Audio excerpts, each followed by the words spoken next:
मेरे ससुर जी एक दिन मुझे अपना बिजनेस दिखाने के लिए एक होटल में ले गए। देर होने के कारण उसने एक कमरा बुक कर लिया। कमरे में सोते समय ससुर को अचानक ठंड लग गई। फिर वो मेरे पास में आ गए और मुझसे बोले कि बहू, अब तुम ही मेरी सर्दी दूर कर सकती हो। ये कहकर उसने मेरी पूरी रात, हेलो दोस्तों, मैं काजल। मेरी जब शादी हुई तो मेरे पति रोहन 20 दिनों के बाद काम के लिए कुछ दिन बाहर चले गए थे। फिर मेरे ससुर ने कहा, बहू, 2 दिन के कपड़े एक थैले में रखकर तैयार हो जाओ, हम बाहर होटल जाना चाहते हैं। शादी के 20 दिनों के बाद ससुर जी की आवाज़ मेरे कानों में बढ़ी। ससुर जी मुझे एक बड़े होटल में ले गए। ससुर जी यहाँ वह मुझे हर हफ्ते होटल में ले जाता था। शादी के बाद लड़कियाँ अपने पति के साथ घूमती रहती है, लेकिन मेरी किस्मत बदल रही है। मैं अपने 50 वर्ष के ससुर के साथ पैदल जा रही थी। आज मेरे ससुर मुझे एक बड़े होटल में ले आए। हम वहाँ 2 दिन रुके और वापस अपने घर आ गए। मेरे पति का होटल का बिजनेस था। शादी के 2 हफ्ते बाद ही मेरा पति रोहन बिजनेस के काम से शहर से बाहर चला गया। मेरे ससुर ने मुझसे कहा कि तुम बहुत अच्छी हो, शुभ है, आपके घर आने से आपका व्यापार बढ़ेगा, 2 गुना बढ़ गया है। अब तुम्हारा पति काम से चला गया। देखिए, कोई इतनी जल्दबाजी नहीं होती, लेकिन आपको चिंता होगी। आप चिंता मत करो, मैंने आपको खुश रखने की जिम्मेदारी ली है। मेरा ससुर जी बात करने में बहुत आनाकानी करते थे। इतना ही समझौता न करने वाली और स्नेहमयी स्वभाव। फिर भी सास और ससुर इस उम्र में तलाक लेने वाले थे, और ये सब मुझे तब समझ आया जब मेरे ससुर आएंगे। रोहन ने शादी से पहले मुझे इस बारे में कुछ नहीं बताया था। शादी के 5 दिन बाद ही सास ने परिवार छोड़ दिया था। कौन जाने उन दोनों के बीच क्या बहस हुई, लेकिन मेरे ससुर बहुत अच्छे थे। उनका व्यवहार मेरे प्रति बहुत अच्छा था। मैं बहुत गरीब परिवार की लड़की थी। मेरी खूबसूरती की वजह से मुझे इतनी अच्छी जगह मिल गई। शिक्षा वह नहीं थी जो मैं चाहती थी, मगर मेरी खूबसूरती से चमकती है मेरी किस्मत। इतने में बड़े घर में मैं विवाहित थी। शादी का पहले 10 दिन ससुर ही आते जाते रहते थे। ये रोहन है। वह एक बार समस्या के समाधान के लिए मेरे पास आए। इसके बाद ससुर मुझे बचाने आए। लगभग आज 25 दिन बाद घर आई सास। अब उनके और ससुर बुआ के बीच तलाक की प्रक्रिया में 5 महीने का समझौता बाकी था। उसी के लिए सास आई थी। आज जब मैंने अपनी सास को घर में देखा तो मेरे ससुर बुआ ने मुझे कार में बिठाकर हमारे होटल ले आए। उस शहर में हमारे 3 होटल थे। स्विमिंग पूल से लेकर सब कुछ इसी होटल में हो रहा है। मेरे ससुर दोपहर में हमारा होटल छोड़कर मुझे दूसरे होटल में ले गए। उसने मुझसे कहा कि शाम को उस होटल में एक शादी होने वाली है, हम वहाँ शांति से रह सकते हैं। अब हम अपने होटल में नहीं बल्कि दूसरे होटल में हैं। यहाँ ससुर ने पैसे दे दिए थे। यह होटल में स्विमिंग पूल और यह सब कुछ है। ससुर बुआनी ने मुझे एक स्विमिंग सूट दिया और कहा, चलो स्विमिंग पूल में चलते हैं। जब से मैं आई हूँ मैं स्विमिंग पूल को इस तरह से देख रही हूँ कि मुझे तैरने की इच्छा हो रही है, लेकिन मुझे बिल्कुल भी तैरना नहीं आता था। मैंने अपने ससुर से कहा कि मुझे तैरना नहीं आता। मेरे ससुर ने कहा कि मैं तुम्हें 1 मिनट में तैरना सिखाऊंगा, तुम चिंता मत करो, मैं तुम्हें तैरना सिखाता हूँ। मुझे वह स्विमिंग सूट पहनने में शर्म आ रही थी क्योंकि वह बहुत छोटा था। मेरे ससुर मुझसे बहुत जिद करने लगे। उन्होंने कहा कि बहू, इतना शर्माने की ज़रूरत नहीं है। अब आपको अपने इस घर के हिसाब से बदलाव करना होगा। ये साड़ी, ये चोटी, ये सब अब नहीं चलेगा। अब आप हमारे मोदी खानदान की बहू हैं। ससुर सही बात कर रहा था। वे मुझसे शर्मिंदा थे। अपने आप को यह बदलने का मेरा पहला मौका था। मैंने स्विमिंग सूट लिया और चेंजिंग रूम में जाकर पहन लिया। जब मैंने खुद को आईने में देखा तो मुझे खुद पर शर्म आ गई। मैंने अपना टॉवल लपेटा और बाहर स्विमिंग पूल के पास चली गई। मुझे देखकर ससुर जी ने अपने सर पर हाथ रखा। उन्होंने कहा, यह क्या सुन, तुमने स्विमिंग सूट तो पहन लिया है, लेकिन टॉवल में लपेटकर तुम और भी ग्रामीण लग रही हो। मैंने अपने ससुर को कहा कि मुझे बहुत शर्म आती है। आखिरकार ससुर बुआनी ने मेरे सामने हाथ झुकाए और बोले, जो तुम्हें ठीक लगे वही करो। मैंने उन्हें सिर हिलाया और हम पानी में तैरने चले गए। मेरे ससुर बुआनी ने मेरा हाथ पकड़कर पानी में उतार दिया। उन्होंने मुझे कई बार तैरना सिखाया। उसके बाद चौथी बार मैंने धीरे धीरे तैरना शुरू किया, लेकिन अपना संतुलन खो बैठी और डूबने लगी। तभी मेरे ससुर ने मुझे पकड़ लिया और पानी के बाहर ले आए। मैं बहुत डर गई थी। मेरी नाक और मुंह में पानी चला गया था।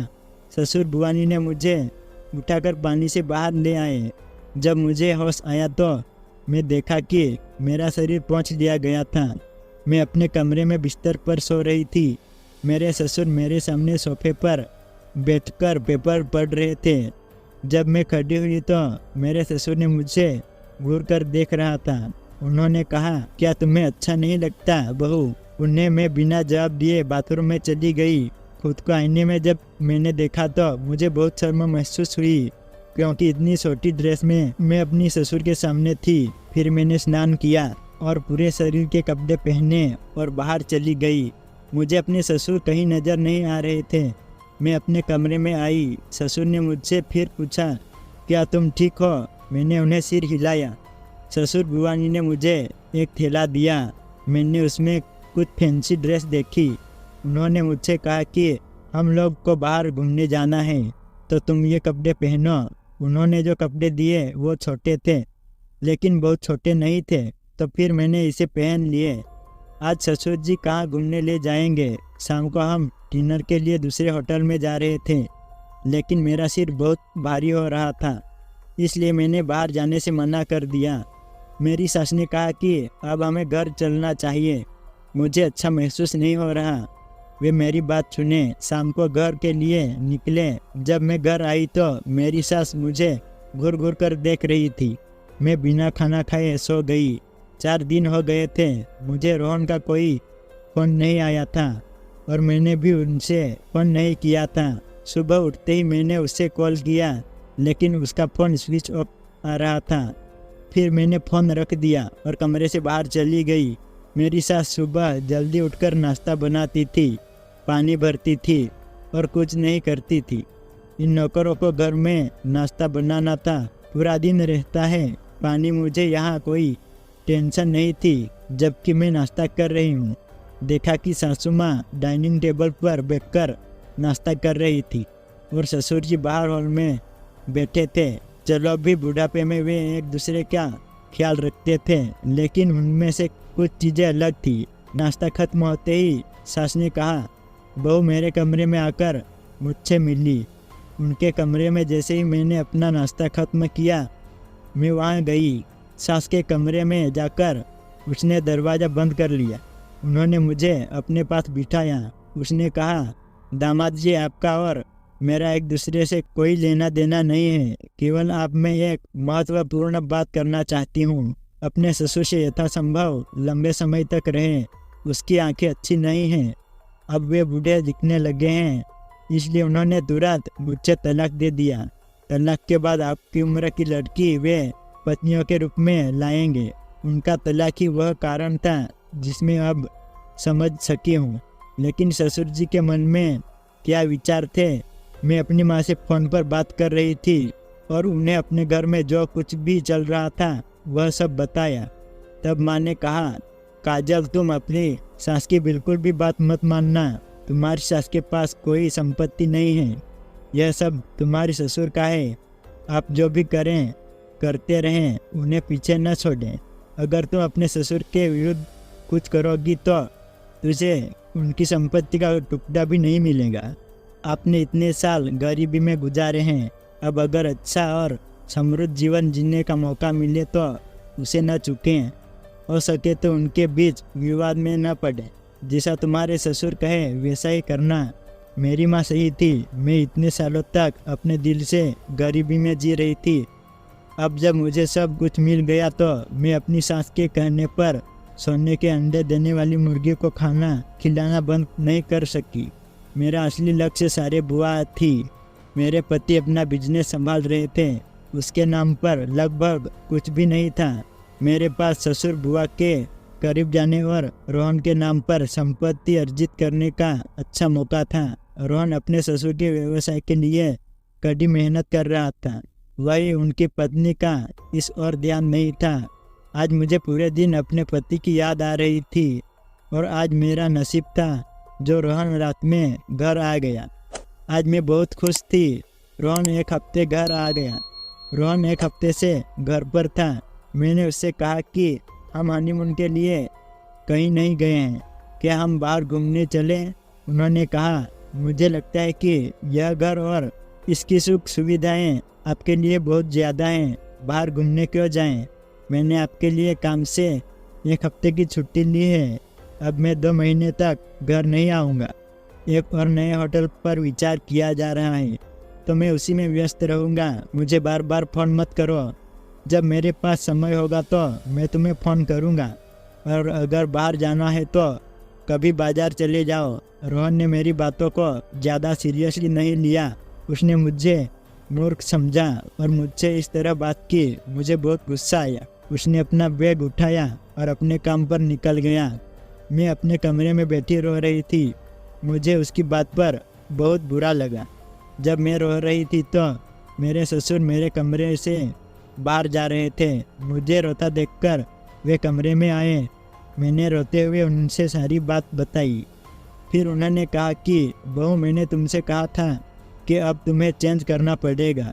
अब छोटी और शादी में रहने से काम नहीं चलने वाला। रोहन ने आपको मजाक समझकर आपकी बातों का ज़्यादा जवाब नहीं दिया। उस घर में ससुर जी अकेले थे जो मुझे बदलने की कोशिश कर रहे थे। उसने मेरी खूबसूरती पहचान ली, लेकिन वे इसे और सुधारने की कोशिश कर रहे थे। मेरी सास ने कहा कि मैं अपनी खूबसूरती लोगों को दिखाना चाहती हूँ। उसे इस तरह छिपा कर रखने का कोई मतलब नहीं है। जैसे ही मैंने यह कहा, मेरे ससुर के चेहरे पर बड़ी सी मुस्कान आ गई। उन्होंने मुझसे कहा, अब मुझे तुम्हारा मेकअप करवाना पड़ेगा, लेकिन ये सब घर पर नहीं होगा। हमें बाहर जाना होगा, क्योंकि अगर तुम्हारी सास मेरी आंखों के सामने हो तो मुझे कुछ पता नहीं। तभी अचानक मुझे अपनी माँ की बात याद आ गई, जो कहती थी कि मेरे ससुर सोने की तिजोरी की चाबी है, चाबी अपने पास रखना सबसे अच्छा है। मैंने सिर हिलाया और हम दोनों दोपहर को घर से निकल गए। मैं अपने ससुर की कार में बैठ गई और उनके साथ चली गई। मुझे नहीं पता था कि हम कहाँ जा रहे हैं। उन स्थानों में एक जहाँ ससुर ने कार रोकी थी, वहाँ पे एक होटल दिख रहा था। आज वह मुझे होटल ले आया था। वहाँ पहुँचते ही उसके ससुर ने एक कमरा बुक कर लिया।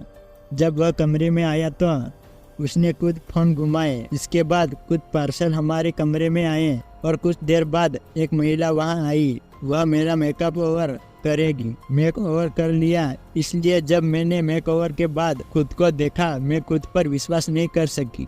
मुझे नहीं पता था कि मैं इतनी खूबसूरत दिख सकती हूँ। आज ससुर जी की वजह से मुझे अपनी खूबसूरती दिखी। उन्होंने मेरे लिए कुछ ड्रेस का ऑर्डर दिया था। अब मैंने उनसे एक ड्रेस पहन रखी थी। आज पहली बार मेरे बाल गूंथे थे। जैसे ही वो औरतें वहाँ से चली गई, मैं अपने ससुर के सामने आ गई। वे मुझे देखकर चौंक गए। उन्होंने कहा कि बहू, अब मैं अपनी बहू को देख रहा हूँ। यह बात किसी मॉडल को समझ में नहीं आती। आप बहुत सुंदर लग रही हो। जो दिखता है वह बीतता है। जैसे ही मेरे ससुर ने यह कहा, मैंने ताली बजाई और उन्हें शुक्रिया कहने के लिए गले लगा लिया। ससुर जी ने मुझसे कहा कि रोहन को भी नहीं पता, लेकिन इस समय तुम मुझे पागल कर रहे हो। जब मैंने अपने ससुराल वालों को गले लगाया तो मुझे उनके आलिंगन में एक अलग ही यौवन का एहसास हुआ। रात को मेरे ससुर मुझे होटल में डिनर पर ले गए। मेरे ससुराल वाले मेरी उन इच्छाओं को पूरा कर रहे थे जो मेरे पति पूरी नहीं कर पा रहे थे। तो मुझे इसका आनंद क्यों नहीं लेना चाहिए? मेरा मतलब सिर्फ आनंद लेना है। रात को खाना खाने के बाद हम अपने कमरे में चले गए। आज मुझे थोड़ा चक्कर आ रहा था। ससुर बुआनी ने मेरे लिए नींबू पानी मांगा। उसे पीने के बाद मैं सो गई। अगली सुबह जब मैं उठी तो मुझे बहुत आराम महसूस हुआ।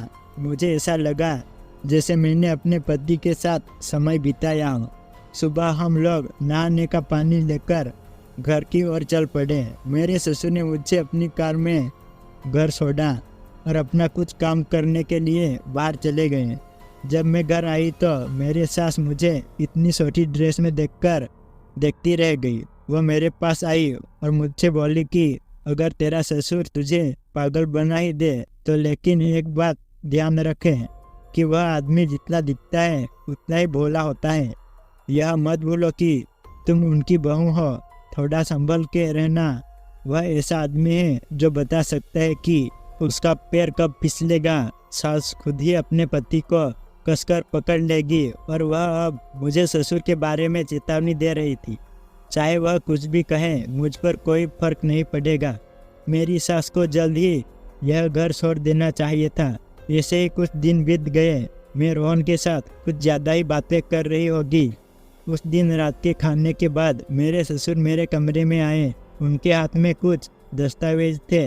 उन्होंने मुझसे कहा, सुन बहू, मुझे अपने तलाक के कागज पर गवाह के रूप में आपके हस्ताक्षर चाहिए। मैंने उनके कहने अनुसार उन पर हस्ताक्षर कर दिए और सिर पर हाथ रखकर बैठ गई।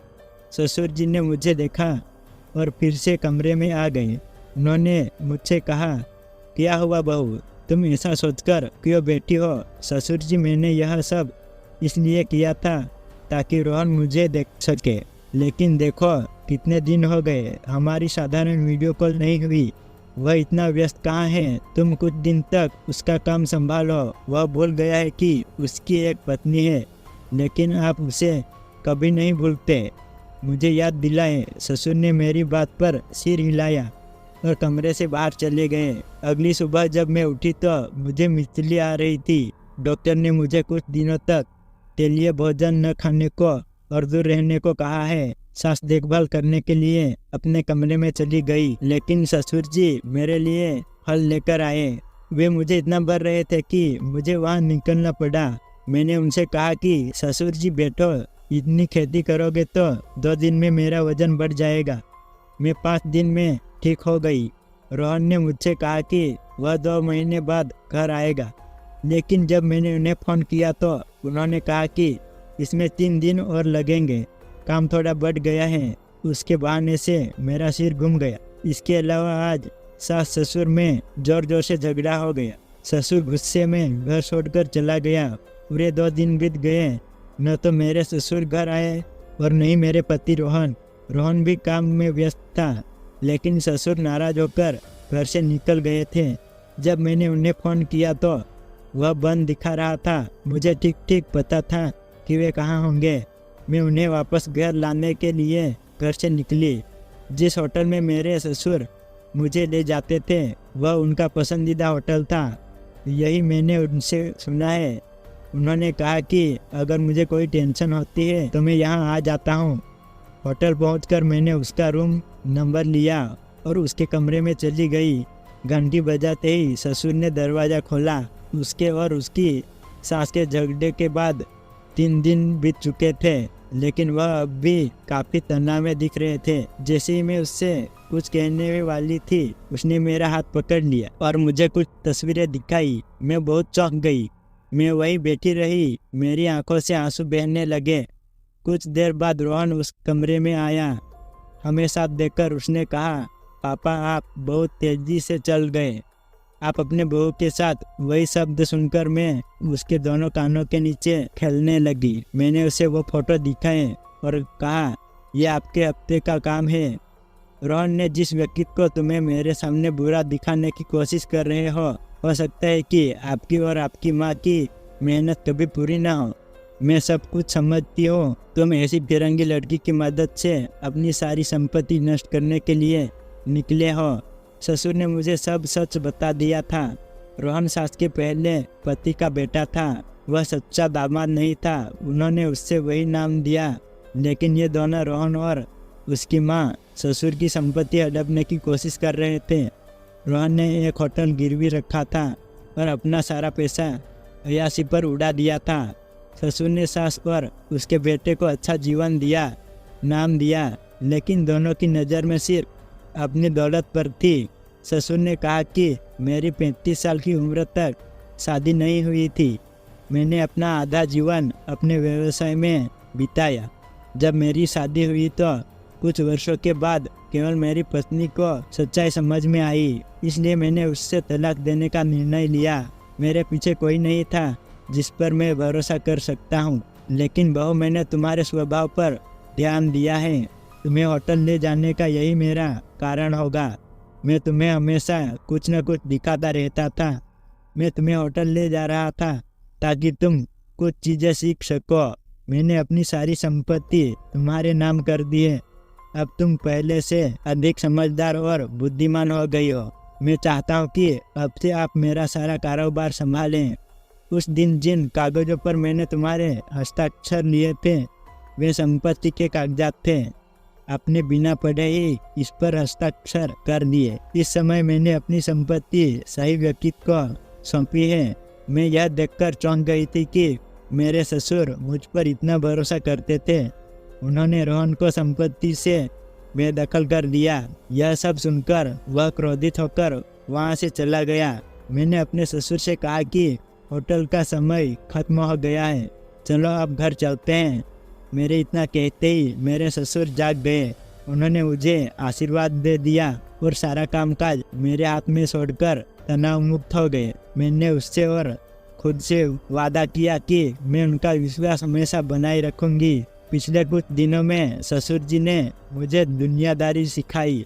उन्हें अपनी बहू पर विश्वास था। समाज में एक अलग ही मिसाल कायम हुई जब उनका विश्वास बरकरार रखना बखूबी करना चाहती थी। उम्मीद है आप सभी को ये कहानी पसंद आई हो।